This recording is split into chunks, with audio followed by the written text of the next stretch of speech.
Hi student मु इतिश्री madam आशीर्वाद academy को पुणी थे प्रत्येक छात्र छात्री को मु स्वागत करुच्ची। आज जो एमआईएल तीन तुंडर जो प्रबंध रही तार राइटर अच्छा भुवनेश्वर बेहेरा तार एमसीक्यू क्वेश्चन संपर्क में मुझे आलोचना करी खूब इम्पोर्टाट अटे परीक्षा को आखि आगे रखी से क्वेश्चन को आनी डिस्कस करी। तेणु मो चैनल को सब्सक्राइब शेयर और कमेंट करने आदौ भूल ना तेणु डेरी करवा ना बर्तमान स्टार्ट करवा। प्रथम क्वेश्चन आमर अच्छी कौन केउ माने दुई बिराड़ीଙ୍କ परी खाली ओठ चाटी टिमी टिमी करी अनाई रहिचंती केउ माने रहिचंती बोली कहा जाइछि ना जनता जनार्दन। नेक्स्ट क्वेश्चन गुणहीन नीतिहीन केतेक प्रतिनिधि निजकु हातरे कोण पाई जाइछंती माने जो मानकर किछि गुण नाही कोनोसी नीति नाही से माने कोण पांती बोली एठी भुवनेश्वर बेहेरा कहिचंती ना क्षमता। नेक्स्ट क्वेश्चन को जिबा काहाकु अभिशाप दे पुरोहित गाँ आड़ को दौड़िले काहाकु अभिशाप देइथिले ना आंसर होची यजमान कहीं ना तीन तुंडरे जो तीनोटी चरित्र रही राधु अगाधु एवं पाणु सेमाने यजमान देइथिबा पुरोहित छेली को सेमाने कुकुर बोली आख्यायित करथिले एवं पुरोहित मध्य विरक्ति भाव प्रकाश करथिले जे हले चषमा से किनि नथिबारु भल चषमा यजमान तांको ठकी देइछंती भाबी से अभिशाप देइथिले यजमानंकु। तो नेक्स्ट क्वेश्चन को जिबा नेक्स्ट क्वेश्चन आमर अच्छी केउ शासन रे प्रभु किंबा दास शासक किंबा शशितर कल्पना करा जाय न पारे केउ शासन ना गणतंत्र शासन कारण गणतंत्र शासन सर्वश्रेष्ठ शासन मान्यता पाई जोठी लोक माने निज निज को शासन करिथांती। नेक्स्ट क्वेश्चन को जिबा केउ मानक द्वारा प्रचलित शासन ही गणतंत्र प्रधान प्रकृत विशेषत्व बोली कहा जाइछि केउ मानकर शासन ना गणंकर शासन माने लोक मानकर। नेक्स्ट क्वेश्चन केते वर्ष न पुरिले तमर बुद्धि हुए नाई बोली गोसाई महाराज पाणु को कहिचंती आंसर हो 60।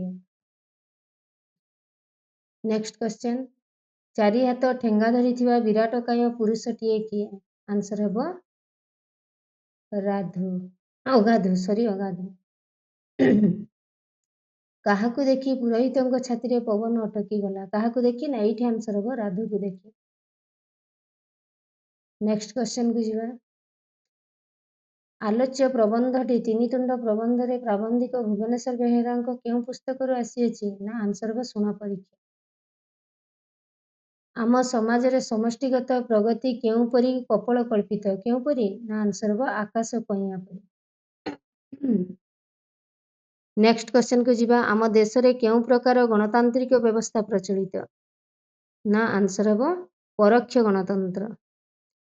परोक्ष गणतंत्र अर्थ होची जे प्रतिनिधि माध्यम रे अंशग्रहण करिबा एवं प्रत्यक्ष गणतंत्र अर्थ होची सीधासळख अंशीदार हवा तेणु एठी आंसर हो परोक्ष गणतंत्र। बुझी पारल पिला। नेक्स्ट क्वेश्चन को जिबा केउ देश रे प्रतिनिधि चयन क्षेत्र रे गुण अपेक्षा प्रोपागंडा अधिक काम करिथाय ना आंसर हो कोन ना आंसर हो जेउठी भोटर निजर अधिकार कर्तव्य संबंध रे अज्ञ एटा अधिकार हो पिला भूली जाइछि। वर्तमान नेक्स्ट क्वेश्चन को जिबा